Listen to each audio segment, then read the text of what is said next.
Welcome to the Dictate the Game podcast. That's the companion to the Dictate the Game website. We can find all our articles. With us today, we've got Dom. How are you doing? I'm very well, thank you, and I'm definitely not hungover.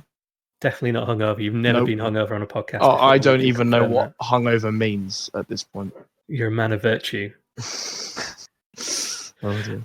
And some of the disbelieving laughter is coming from Guy, or aka FM Vars, the Moneyball fame. How are you doing, Guy? Yeah, I'm pretty good. I'm definitely not drunk. Amazing. We have drunk, sober, and hungover.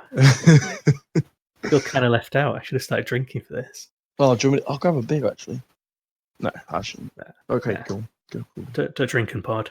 No. So how's everyone doing with the beta? Who's been playing it? Dom, have you had much chance to get into? I really haven't. I've got one achievement so far. Oh, let me find out. It is. I think it's the one where it's used the photo stuff to make your manager. That's the only achievement I have currently. So I haven't scored a goal. I've literally loaded up the game and went, yep, I'd like to do that. And then I spent so long on the first day going through all the new features and all the things like that. I haven't actually got around to playing anything. I've played 3 hours just on the first day. So the first thing you did was stick your face in the game. And then that was it. That's very vain, but I like it. I mean, you've got to really. I'm a bit vain. If you've got the goods, work with it. How about you, Guy? I've spent about 40 hours so far. We were just comparing before, actually, and I've had I think 10 minutes more than you or something. 10 minutes. 39.2. You're 39.1. I've been slacking. Yeah, catch up. But no, I think I'm sort of 23 or 24 games into my season with Chesterfield in National League. It's going all right. Top of the league. That's better than all right if you're top of the league. Chesterfield. Yeah. They're expected to be up there, I think, with the squad they've got. But yeah, no, it's going pretty well. I'm enjoying it. The match engine seems a lot better to 19, in my opinion. And I like the new features they've added, and they've kind of sort of cleaned up a lot of stuff that was a bit messy on 19. So, no, I'm really happy with it. Have you been playing with the latest patch? Because I've not had a chance to do that yet. I haven't actually, since they've just this one that came up. Was it yesterday? We're recording on the 14th, so no, I haven't had a chance to try all that yet. But I've not had a chance either. I was at work, and I was obviously working hard and looking at the Sports Interactive forums, and it looked kind of split. There was lots of like, this is the best match engine or the best the beta has ever been at any point, and then other people thinking it's like the devil's work. And the long shots are still too, OP and that kind of stuff. Yeah, I've not had a chance. I imagine the problem with that is if people were doing well before the fix and then they've started doing worse, they'll go, "Oh, it's terrible," and the people on the other side of the coin will be saying, "Oh, it's the best fix ever." So you can't please everyone, can you? No, that's basically what I'm going to go for. If it really ruins what is already a mediocre run of form, then it's the game's fault. It's broken. I saw Samo reloaded his and played it through with the new sort of match engine, and he won the league in his save. So the only time some scum saving is allowed, I guess, is when we're trialing different. Yeah, put it down as a test, and it's okay. Yeah, it's for science. That's what that is. Exactly. Yeah. Has anyone reported any bugs? Have you been actually doing your job whilst you've been playing it and reporting bugs for the beta? Every bug I've found has already been mentioned. Really, I suppose it doesn't help to post it twice, but I haven't done anything myself as of yet. I noticed that I've been watching your YouTube videos, and you've mentioned quite a few you've posted, haven't you? There's a few. I mean, some of them might not be bugs; it might just be me being really kind of salty about how the game's gone. But some of them, like, I can't remember now. There's stuff being played in the wrong place for a couple of them. There's a few weird shots, a few weird one-on-ones that I've not reported too much of. And I've just had something I complained about on the forum, but I don't think anyone's responded, so it might not be a bug. But my youth intake came in. They signed contracts with me, but like the non-contract kind of ones. And then a couple of weeks later, someone else in non-league had offered them a little bit more money, and they'd just gone. Even though they were going to be like starters for me, they just left. No. That could be the sort of big club poaching thing coming into play. They were not big. These are ones like the rung below me in the Oh, Northern really? Irish period. Yeah, it's like the proper amateur teams have come in and poached them. So I moaned about that because I lost some really nice players. I don't know whether you listened to Grass and Gear from yesterday, but FM Easter was on there, and he was talking about Northern Ireland and how basically, because you're managing in Northern Ireland, aren't you? And yeah, that's my current one. He was basically saying they'd missed out on a huge takeover that had happened in one of the top clubs in Northern Ireland. Yeah. And I don't know if it was Portadown or something like that. They had a big, massive takeover. Yeah, huge news. He said basically you couldn't have missed it if you were trying to research Northern Ireland, but apparently the researcher for FM did. And he got in touch to sort of ask why that had happened, and basically just got a nothing response back. So I've noticed a few little data issues as well. Like there's a cup final that's meant to be played in like not a minor stadium, but like it's not in the national stadium, but suddenly it's in the national stadium. So you get nobody turning up to this tiny tin pot cup. So it's a bit weird. But I think there's always a few things that slip through. There's nothing that's broken the game for me yet. No, yeah. Yeah, I haven't had any dumps or anything like that yet. But I'm sure people have from, proper like actually bug testing and stuff. But that's why, for me, it's been smooth, stable, no crash dumps. Yeah. Obviously, now I've said that, that's what's going to happen when I load it up there. But, Mind you say that. I noticed that after Guy mentioned that he had about 10 minutes more than you do in Football Manager, you loaded up Football Manager to add. I spotted that. Yeah, it's just idling in the background. It's for research, so I can talk about stuff. Yeah, sure. I mean, I said one thing about screenshots, because I've had a problem with screenshots for the last 2 years, I think, because of the way that it uploads to the cloud, but then doesn't save screenshots to the same place as they used to. Yeah. And I said that on the 4th of November, and he responded, within about 5 minutes, going, "Yeah, we'll look into it," and I haven't had anything back. So, I imagine it's going to be a long list. But I'm not. Yeah, exactly. Like there's so much on the forums now. It's really good actually that we've got so many people playing the beta and it's public, so that it can get fixed. And hopefully they've fixed a lot of things in the settings already. I remember seeing a couple of things about if you go into your settings to go to your shortcuts, sometimes it will open up the color choices and stuff like that. So I've found, but that was already on the beta after about 3 minutes of the game being released. So we'll hammer that in. Yeah, that's all right. So there's been plenty of people starting off the beta saves. I've seen a lot of people on Twitter doing their kind of save reveals and stuff like that. But we've been pretty active on Twitter as well, or Luke and Ryan have been, behind the wheel of the Twitter account.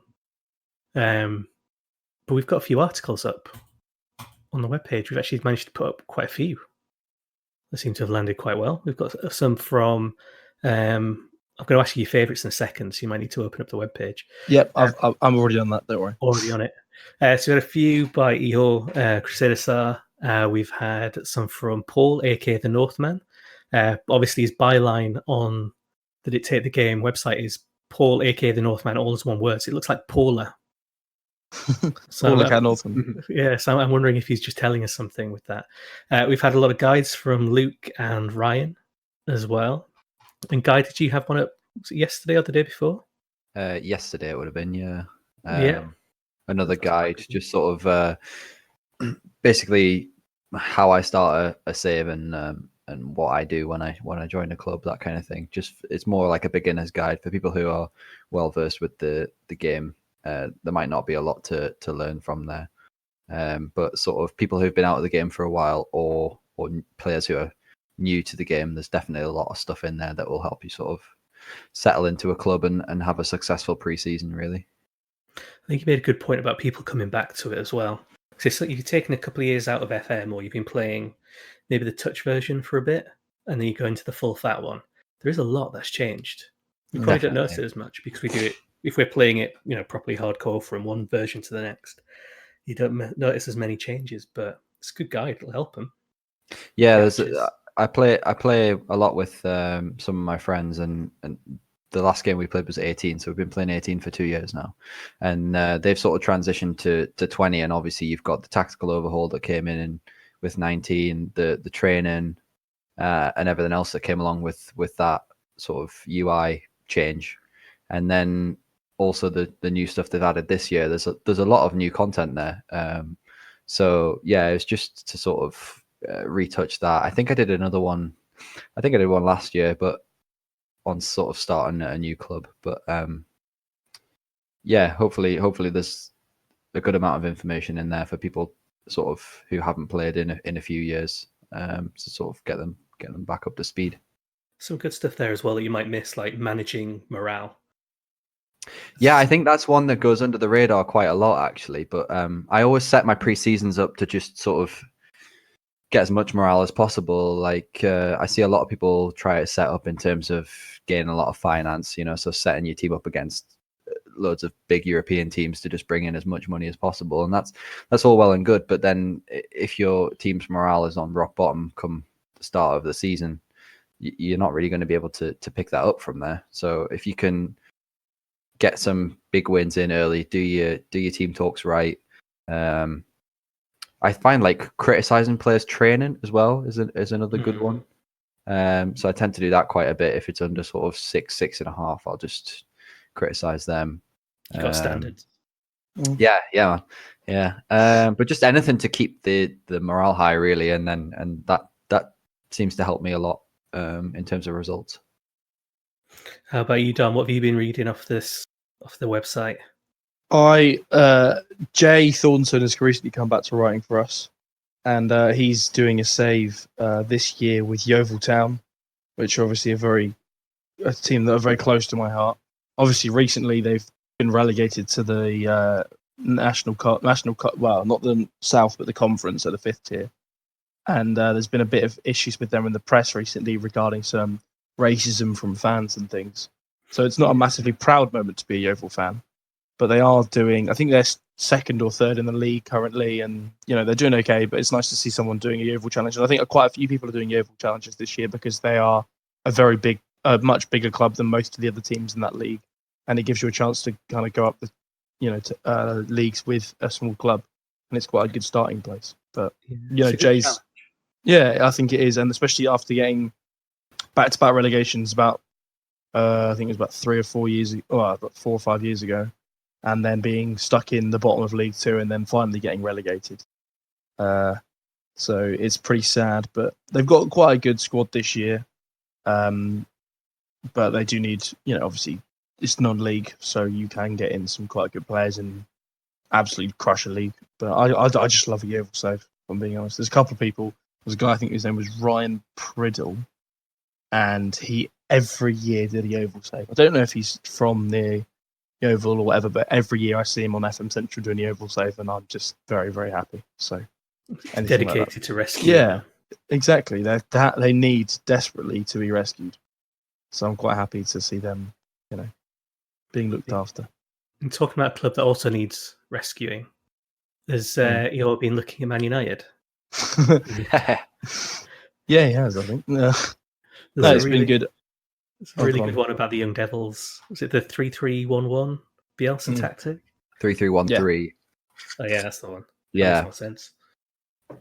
No, yeah, really interesting piece. Ihor's brilliant writer. I always enjoy his pieces.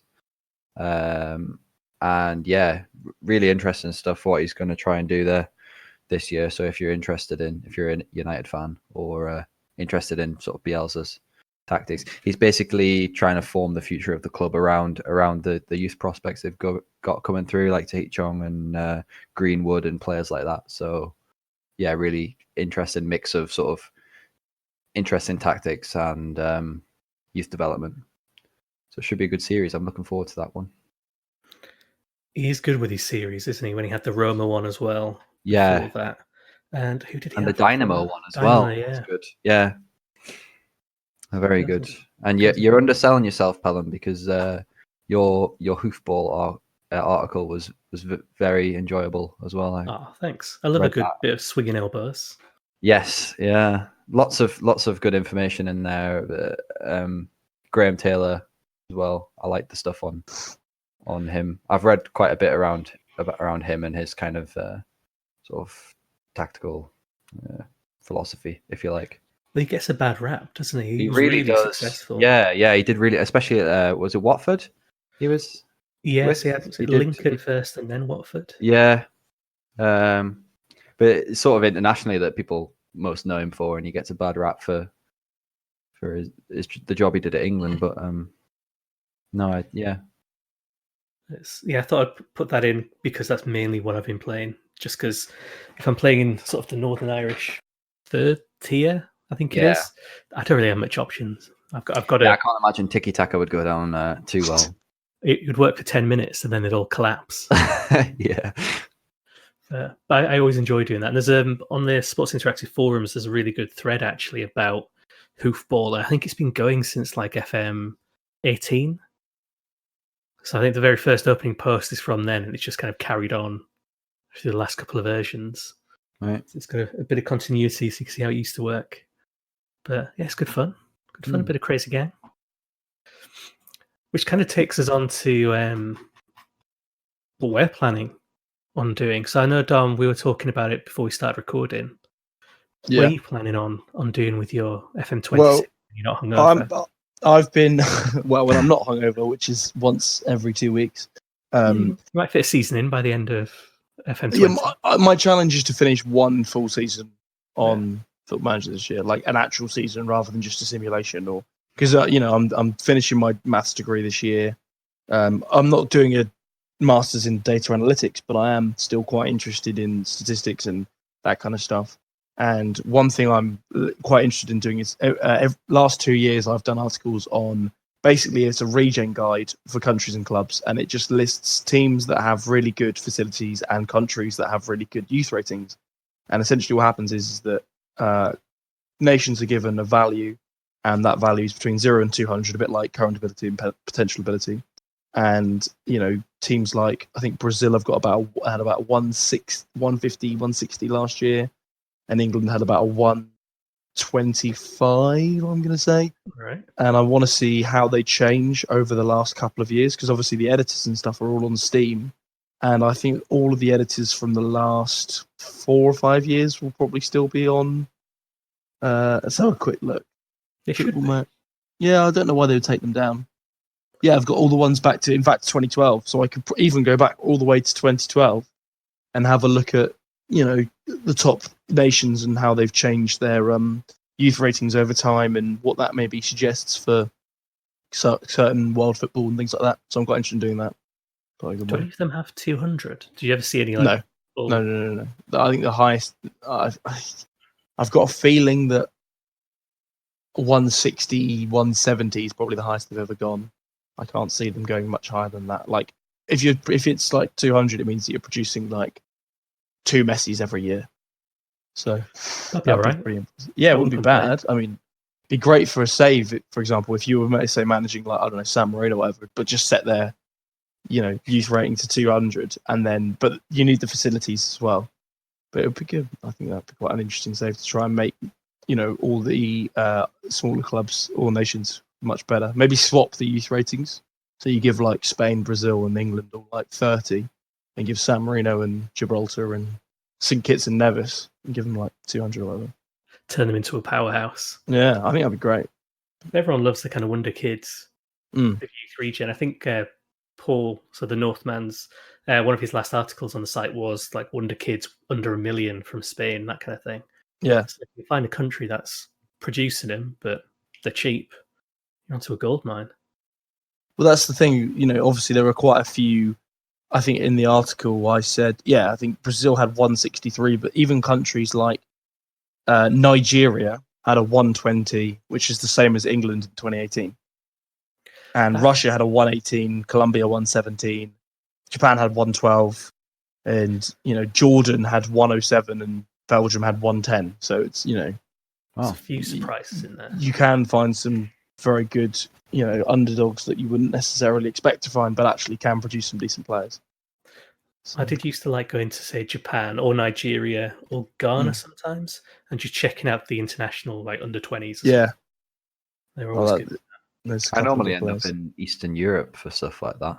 I tend to look at sort of Bulgaria and weird places like that, and like Ukraine. I think Romania also do quite a few good ones. They've got a good history. Well, that's from Dynamo Projects, isn't it? Yeah, exactly. Mm. And I think, Guy, on your FM Vars blog, you've got something planned that's, I guess, kind of got a bit of overlap with the kind of youth angle and the getting good players in. Yeah, it's going to be a weird sort of meld of a lot of stuff, but I'm going to be managing in Hungary with Budapest Honved, which is the team that sort of Puskás and Koskis and all those great players who played for Hungary in the 50s. That was their sort of club. So yeah, trying out with them, see how we go. The plan is to sort of include Moneyball with that save. So We like a bit of Moneyball. we do. So it's going to be more focused on, I guess it's going to be team stats, but also player stats as well. So I'm going to use it for trying to find sort of undervalued statistics within FM that can influence a winning mentality kind of thing. So we'll be looking at that. I'm thinking about playing without attributes, which Interesting. is that Dan Gear did last year. So, and a lot of people sort of commented on the Moneyball articles saying, "Oh, why are you playing with attributes? Why don't you try it without attributes?" So I think that's an interesting spin to put on it. So my scouting will just be based on the stats rather than attributes as well. So yeah, looking forward to that. And then there's obviously going to have to be some youth development within that. It's a good way of saving money if you can grow some players from within the club rather than signing them all. Then that's definitely a good way to save a bit of money. So yeah, that's the plan. I'm looking forward to that. Is Moneyball going to come back to the Dictate the Game website as well as your blog?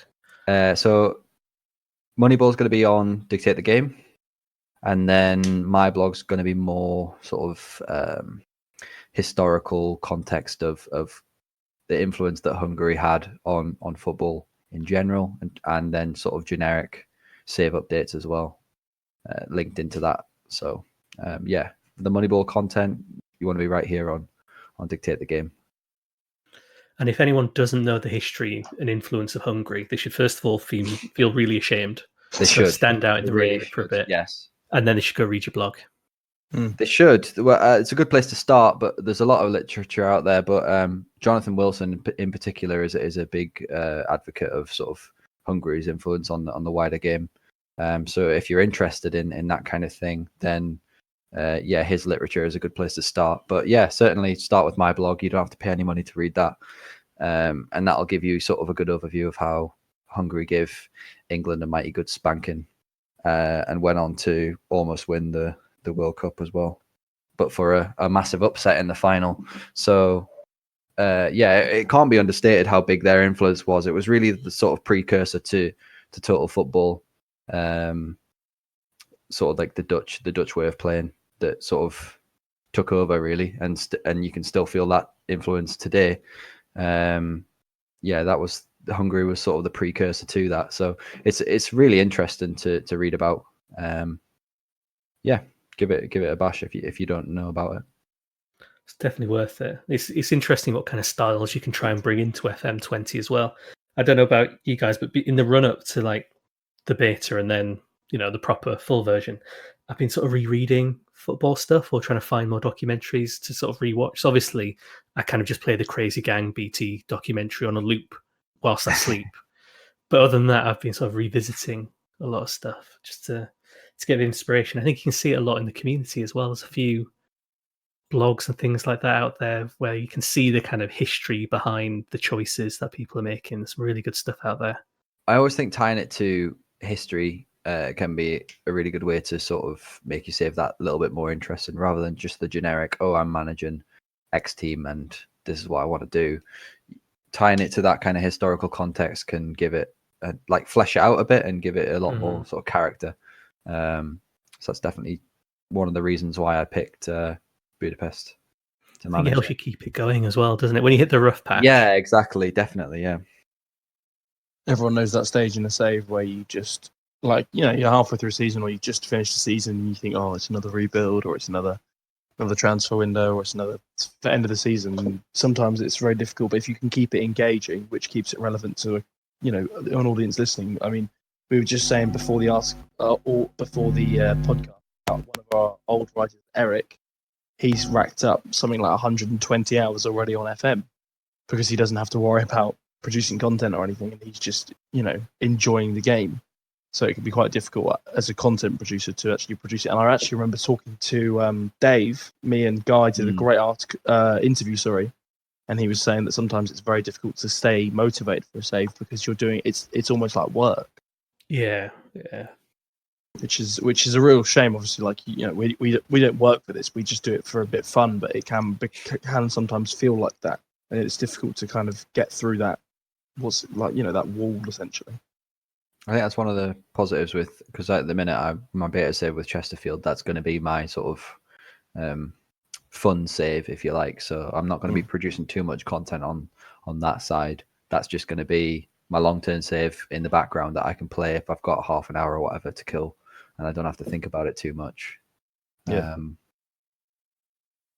I tend to try and rotate mine as well. At last FM, I had just like a UK journeyman kind of save, where I wasn't trying to do anything in particular, just bouncing around, getting sacked mainly from jobs for a bit until I kind of found my groove.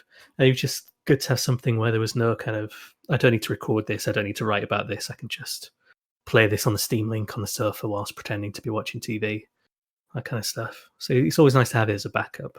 Definitely. But Dom, are you going to do something similar with your save? Yeah. Well, I looked into originally doing a San Marino save this year, which would have been an absolute slog. But I later found out that the San Marino team in the Italian leagues has actually dissolved this year. Makes it a bit trickier.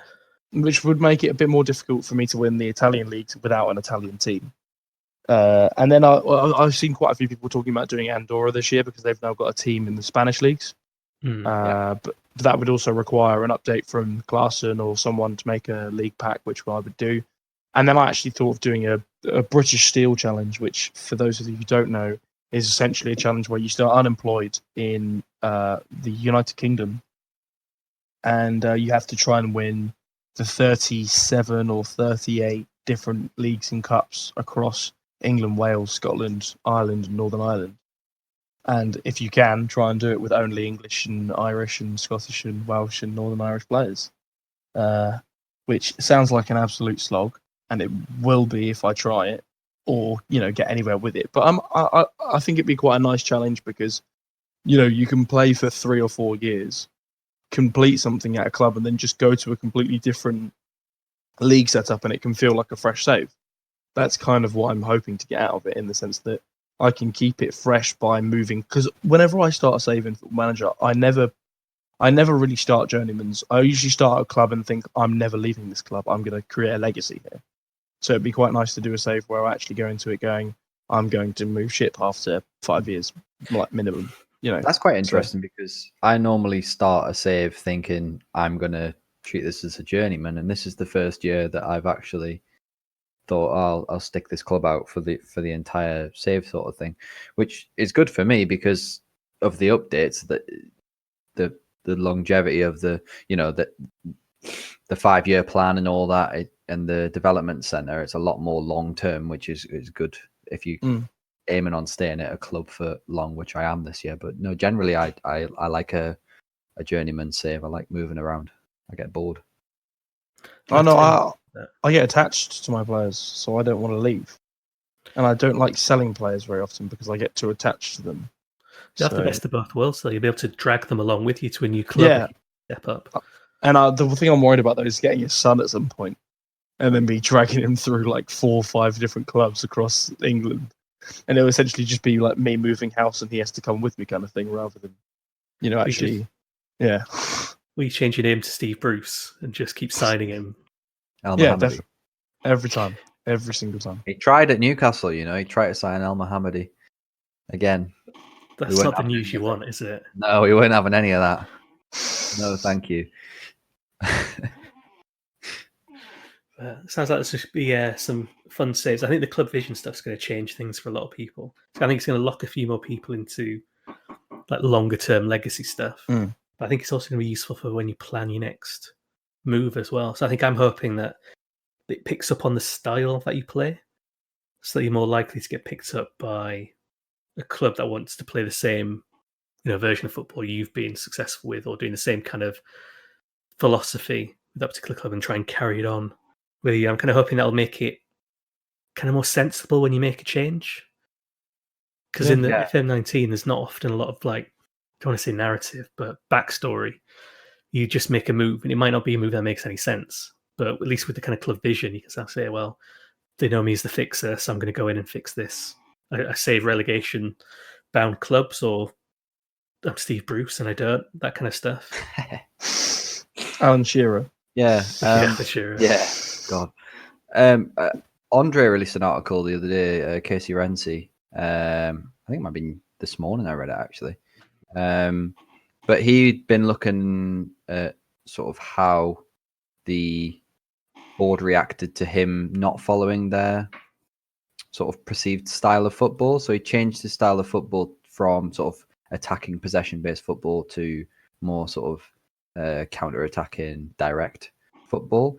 And he got a lot better finish, so they were still happy with how he did, but they were only content with the style of football he was playing, I think. So that is going to sort of influence the way people play, I think, and it might make you think twice about sort of what kind of tactics you're using, and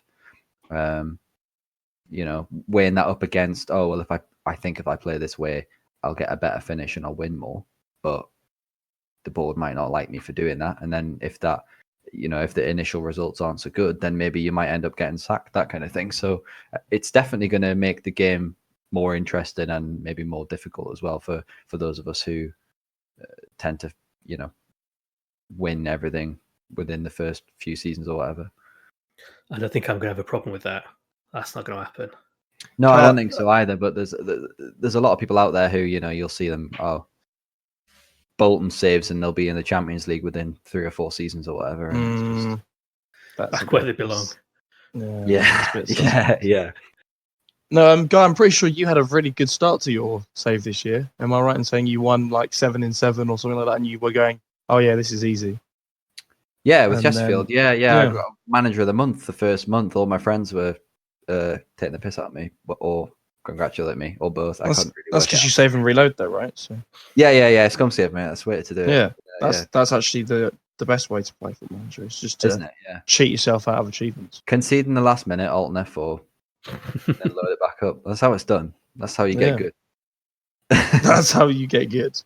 That's the next guide. Get good at FM20. Oh, yeah. I think we should do an April Fool's article where we just basically suggest loads of really terrible things. Like what you can do is you can add a new manager, right, to another club, and then you can buy one of your rubbish players for loads of money and give yourself loads of money. How amazing is that?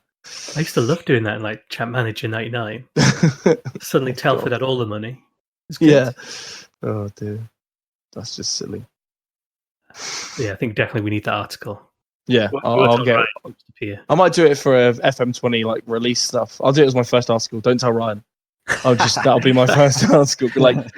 Be exclusive hacks for Football Manager 2020. He'll just be like, what are you talking about? Leak skills, yeah. That's actually, he'd be actually raging at me. He already is, but that would tip him over the edge, I reckon. Do it. I think that'll be quite funny. We'll share it before it gets taken down. You get yeah. Oh dear. Speaking of Ryan and Luke, it's a shame neither of them can come onto the podcast tonight because, firstly, they've produced so much content over the last 2 weeks. I mean, really Ryan wrote 2 articles that were about 14,000 words across the 2 of them, and it's just it's a great PL. Just teams to manage, and basically gives you a bit of a pre-log on what they need to do. And if you kind of have an idea of what you want to do, but maybe you're not sure on the team, give those a read, and it will kind of give you an idea on what kind of situation they're in.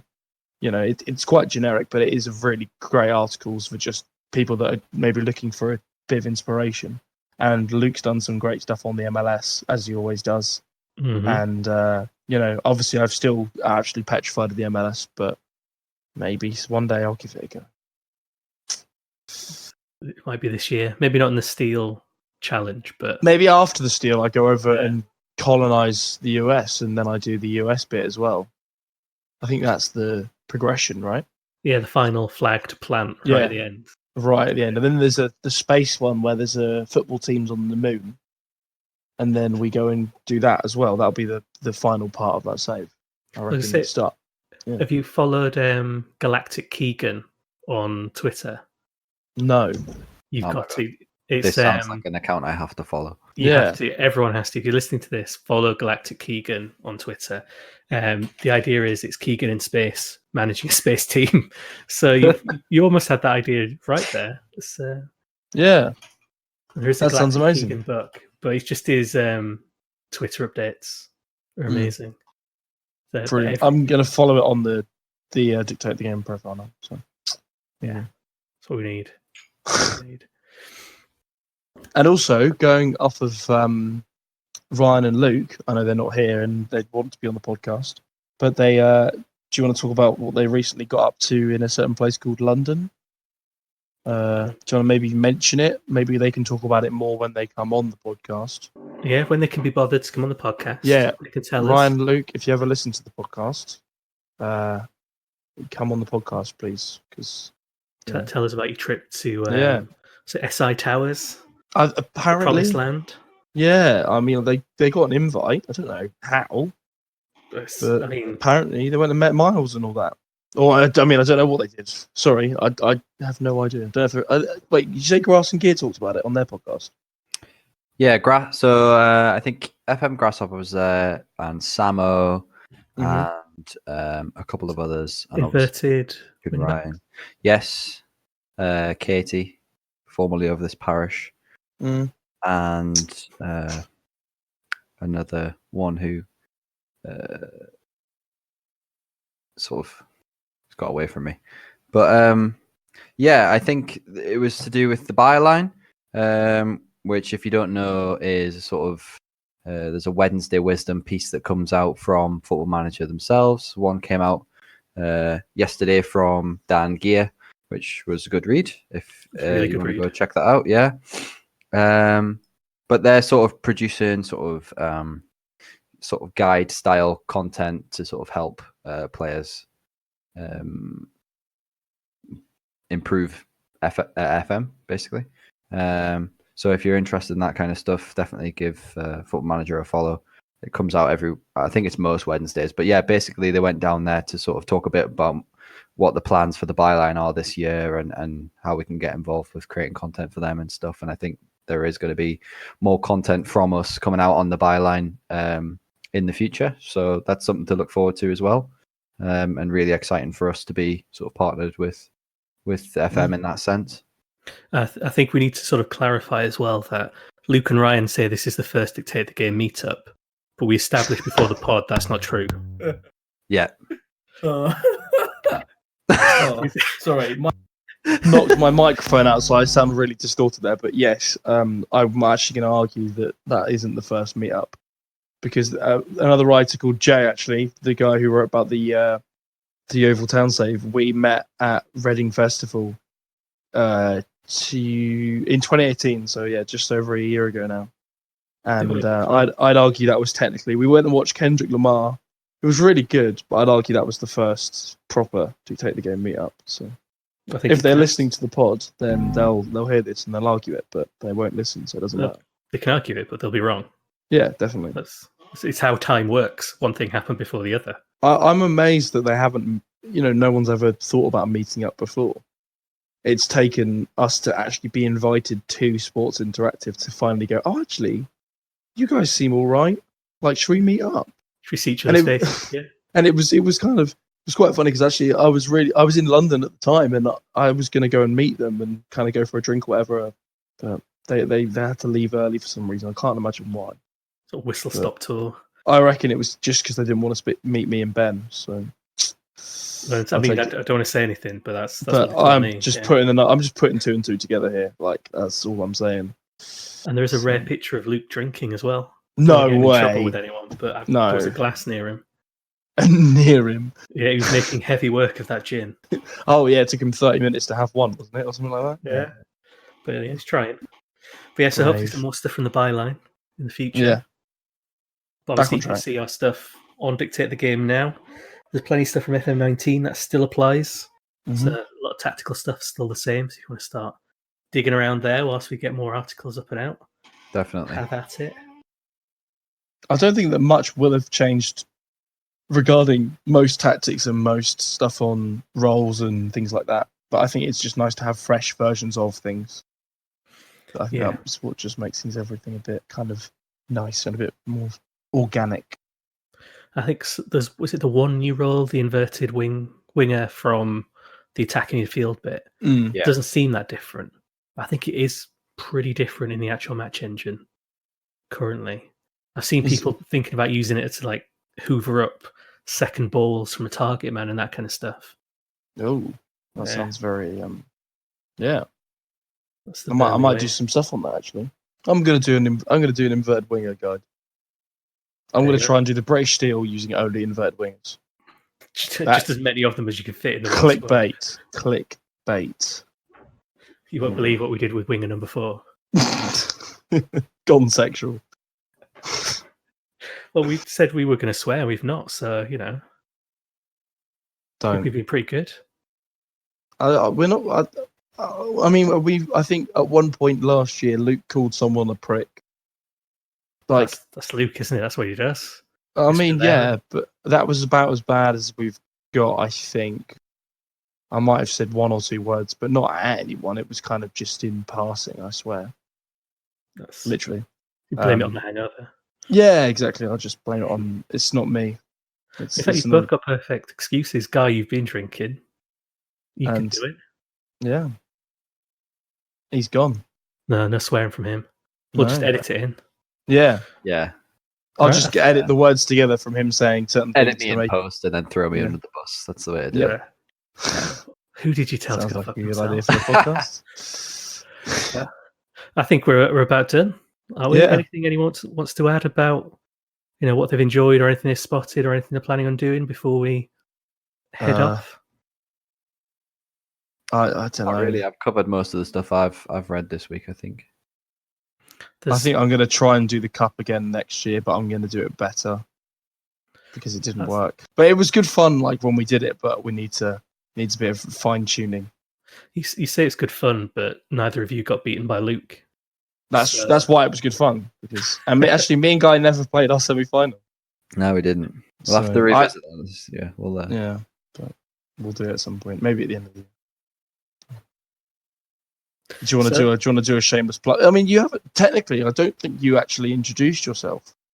No, I don't think I did I? So you can tell it's been a long day.